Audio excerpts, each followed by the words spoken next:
Want to speak real English from your first lesson? Sign up for your free lifetime account at EnglishClass101.com. Hi everybody, welcome back to Ask Alicia, the weekly series where you ask me questions and I answer them. Maybe. First question this week is actually two questions. I got two of the same question I want to answer. First question from Expedito Xavier said, Hi Alicia, I would like to know the difference between toward, forward, and backward. Thanks. Also, from Marcelo dos Santos Oliveira, hi, how do I use the words toward and forward? Okay, let's discuss. First, toward means in the direction of something. So this can mean any direction, just in the direction of something. Examples. The car moved toward the highway. We headed toward the restaurant. I'm moving toward the park. Then the word forward means moving in a direction in front of you. So this can mean physically moving with your body, or it can mean like a concept or an experience. Examples. I took one step forward. The project is moving forward smoothly. We're going forward with this idea. So then backward is the opposite of forward. It means moving in a direction behind you. So again, this can mean physically with your body, or it can mean conceptually, like with an idea or a project. He took 3 steps backward.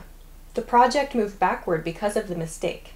Our boat is moving backward. So I hope that that helps you. Toward is kind of any direction in the direction of something. Forward is movement in front of you. Backward is movement behind you. So hope that helps you a little bit. Next question comes from Aline. Hi Aline. Aline says, Hi Alicia, what is the difference between everybody, somebody, and everyone? And when can I use them? Okay, everyone and everybody are the same. We use them the same way. I would say that everybody is probably a little more casual and maybe more commonly used than everyone. Somebody, however, refers to a person who is related to a discussion or to a situation in some way. So examples of this. Can somebody help me cook dinner? Did somebody pick up my phone? Somebody stole my bag. So in each of these example sentences, somebody refers to a person who can hear the speaker or who is closely related to the situation. Everyone and everybody are just everyone. Like, there's no relation to the situation necessarily. So I hope that that helps. Next question comes from Randrepson Morera dos Santos. Hi, what is the difference between may and can? Yeah, common question.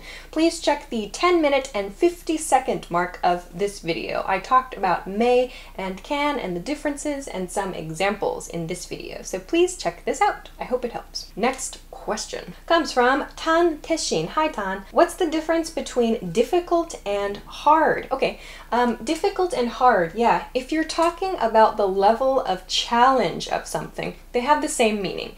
The only difference between these two words is that difficult sounds much more formal than hard. Most native speakers, especially American English speakers, use hard to talk about a level of challenge. Like, this is really hard, or oh my gosh, that looks so hard, or I don't know, this seems really hard, instead of difficult. Difficult is used in more formal situations. Next question comes from Dewey. Hi, Dewey says, I frequently hear whatever it takes, but I don't know what it means. Please explain it. Sure. So this is often used in expressions like, I'll do whatever it takes to get the job. It means I will do everything I possibly can to get the job. So this can mean good things or bad things. It means anything and everything the person will do their best in order to achieve some goal. Examples. I'll do whatever it takes to get into that university. We'll do whatever it takes to win the contest. So this is a very determined phrase. So it's something that's like you're really, really going to try hard to do something and you want to express that. So you'll do anything in order to achieve some goal. Hope that helps. Those are all the questions that I want to answer this week. Thank you so much, as always, for sending your questions to me. Remember, you can send them at EnglishClass101.com/ask-Alicia. If you liked the video, don't forget to give us a thumbs up, subscribe to the channel, and check us out at EnglishClass101.com for some other good study resources.